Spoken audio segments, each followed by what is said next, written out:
Salut toi. Alors aujourd'hui, on a décidé de parler de... la porte est ouverte derrière. Bon, on sera peut-être embêté. On va parler de maltraitance parentale. C'est bien, toujours des sujets très légers avec moi. Très très légers.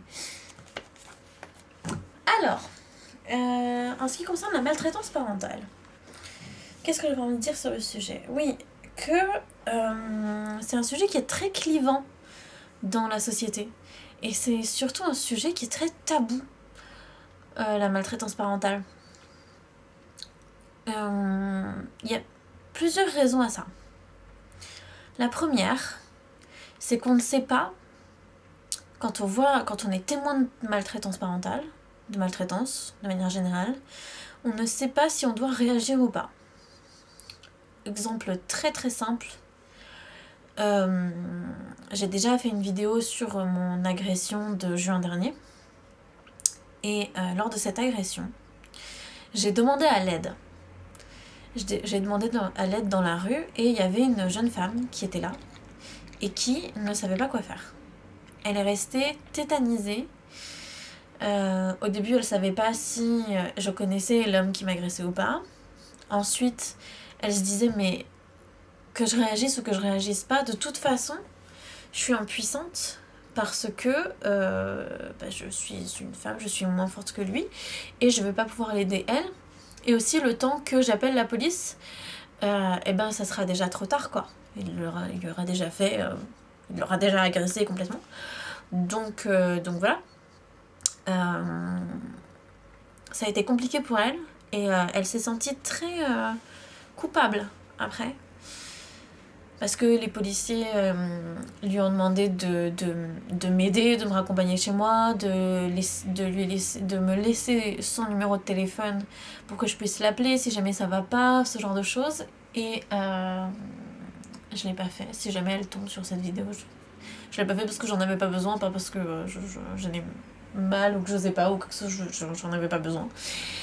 Et elle s'est sentie très très coupable parce qu'elle avait rien fait. Et il m'arrivait aussi moi-même d'être témoin de... J'ai déjà vu une mère qui maltraitait ses filles dans le métro. Et j'étais tétanisée parce que ça m'a rappelé d'une part ce qui m'était arrivé moi quand j'étais enfant. Et d'autre part parce que je savais pas quoi faire. Qu'est-ce qui se passe dans ces cas-là ? Est-ce que ton bourreau il va faire quoi que ce soit ?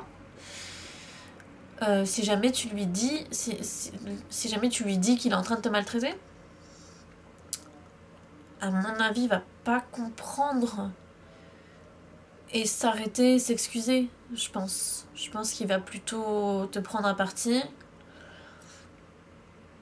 t'agresser encore plus, ou alors faire semblant qu'il n'a pas compris, ou ce genre de choses. Enfin, il y a toute une systématisation de la maltraitance dans ces mécanismes-là. C'est très compliqué, c'est très très dur de savoir comment se positionner. Donc il y a ça. On n'ose pas en parler parce qu'on n'ose pas se positionner. Et c'est très grave parce que ça fait tellement peur que les gens n'osent pas interférer. Parce qu'il y a aussi des fois où tu te dis si j'interfère avec la situation, si je commence à dire quoi que ce soit, je vais certainement aggraver la situation. Qu'est-ce qui me dit que si je m'étais interposée entre la mère et la fille dans ce métro-là, elle lui en aurait pas mis encore plus plein la gueule en rentrant à la maison ? Rien. Enfin voilà, donc déjà il y a ça, il y a ce sujet-là qui fait que c'est difficile d'en parler. Et en plus, quand on décide de couper les ponts avec ses parents, c'est très très mal perçu par la société. D'une part parce que en Occident il y a un commandement des 10 commandements dans la culture judéo-chrétienne qui dit tu honoreras ton père et ta mère. En Asie, il y a la piété filiale, qui fait que on est obligé d'être respectueux et serviable, mais serviable à merci carrément de ses parents. Et ce mélange de toutes ces cultures et de toute cette tradition qui est énorme, de devoir s'occuper de ses parents et de devoir leur être serviable, ça rend extrêmement tabou le fait que il y a des parents qui profitent de ce statut pour être maltraitants et pour justifier surtout la maltraitance. Et souvent, par exemple, il y avait eu l'année dernière, lors de la fête des mères, la fête des pères, il y avait eu un post sur Facebook qui avait beaucoup tourné d'une maîtresse qui avait décidé, pendant ces jours-là, d'en faire la fête de l'être aimé.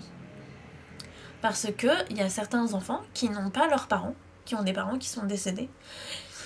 Il y a certains enfants qui sont loin de leurs parents. Ils ont des parents qui sont en prison, ou qui sont dans des pays étrangers, ou qui sont des enfants qui sont exilés parce que leur pays d'origine est en guerre. Il y a des parents, il y a des enfants qui ont des parents qui les maltraitent et à qui on a retiré la garde de ces mêmes enfants. Et ces parents sont loin aussi. Et c'est difficile de fêter un parent qui nous a agressés sexuellement, agressés physiquement, maltraités psychologiquement ou physiquement. Enfin, c'est un peu... c'est à la fois difficile et compliqué. Et cette maîtresse avait donc fait cette fête pour tous ces enfants-là, pour ces enfants qui n'avaient pas de parents qui étaient aimants, ou alors disponibles, et qui avaient à la place des êtres qu'ils aimaient et qu'ils voulaient célébrer. Et j'ai trouvé ça très beau et très fort comme geste. Et il y avait des gens qui l'avaient très très mal reçu, ce geste. Parce que, ça laisse le choix à l'enfant de célébrer qui il veut. Et qui est l'enfant pour choisir qui il a envie de célébrer. Et c'est très représentatif de cette culture-là, de l'asservissement de l'enfant. Comme quoi l'enfant n'est pas une personne à part entière. L'enfant est juste... on peut disposer d'un enfant comme on veut puisqu'on a décidé de créer sa vie.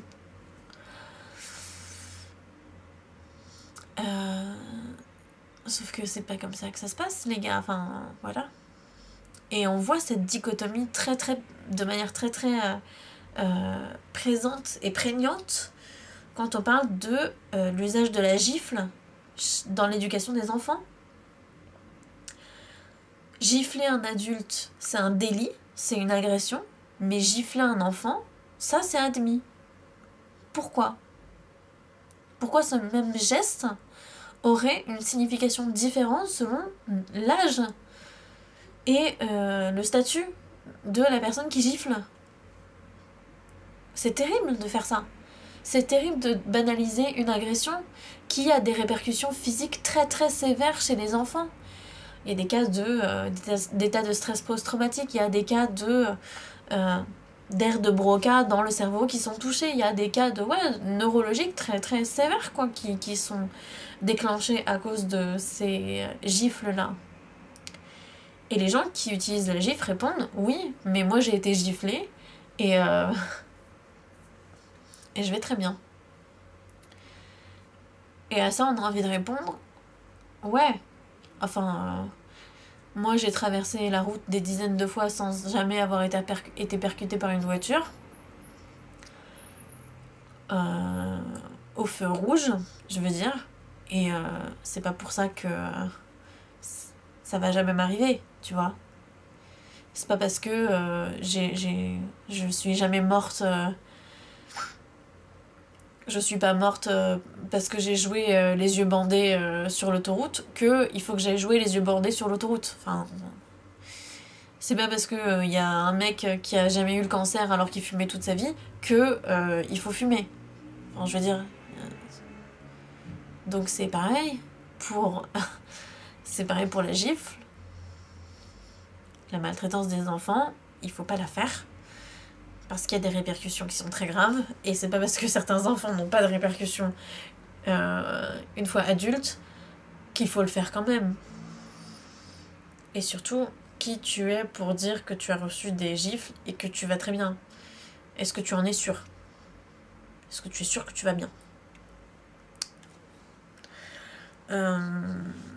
Mais c'était pas trop le sujet auquel je voulais parler à la base. Non, je voulais parler du fait que c'était pas admis socialement de ne plus parler avec ses parents. C'est pas du tout admis socialement parce que il y a cette image qu'on a qu'une famille, effectivement, c'est un travail de la garder unie, c'est un effort de collaboration ensemble, de faire en sorte que tout le monde aille bien et tout le monde ait sa place dans une famille. Et les enfants qui divorcent avec leurs parents ont cette image de démissionnaire. Comme si le fait de partir d'un foyer toxique était un choix qui pouvait être sur lequel on pouvait revenir. Quelque chose qui pouvait être négociable. Comme si la maltraitance qu'on subissait était quelque chose, de supportable. Et qu'on fait pas l'effort de supporter cette chose-là. Alors effectivement, je fais pas d'effort de supporter de me faire humilier chaque jour et frapper une fois de temps en temps. Je pense que c'est plutôt sain, à vrai dire, de ne pas accepter d'être agressée sexuellement par les personnes de ma famille et psychologiquement par mes parents. Oui, c'est sain. Et c'est pas admis socialement que ça soit quelque chose de sain. De dire non. De demander en tant qu'enfant le respect à ses parents. De demander la bienveillance, l'amour et le respect. C'est pas admis.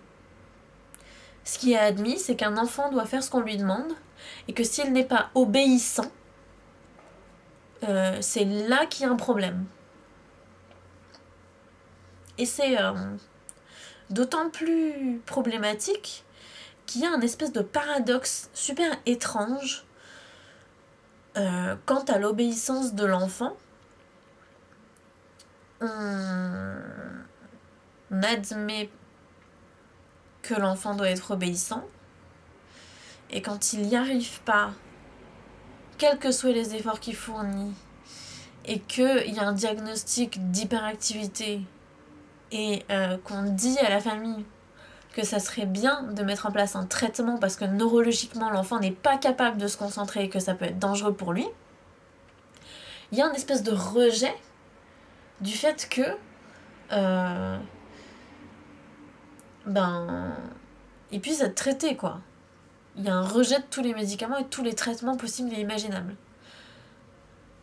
Donc c'est super complexe, c'est super compliqué. D'un côté, il faut qu'il soit obéissant, et quand il l'est pas, c'est pas un enfant normal, mais quand on admet vraiment que neurologiquement il sera jamais capable et ça sera jamais normatif, je veux dire, on n'admet pas non plus de traiter ces enfants-là.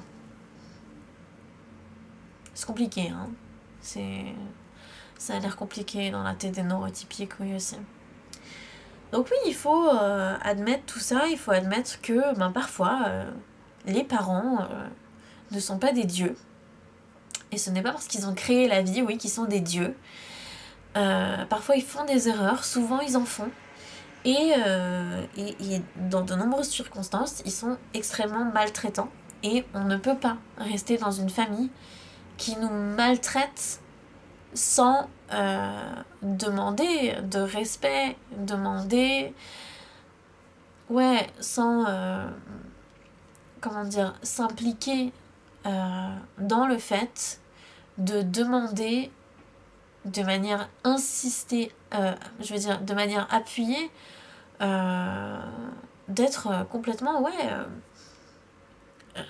respecté, enfin je veux dire considéré complètement. Donc voilà, ce tabou-là me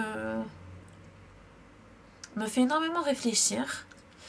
Et il me fait aussi réfléchir sur le fait de poster ces vidéos-là. Parce que je sais que en disant que j'ai divorcé avec mes parents, en disant que j'ai vécu de la maltraitance, en disant que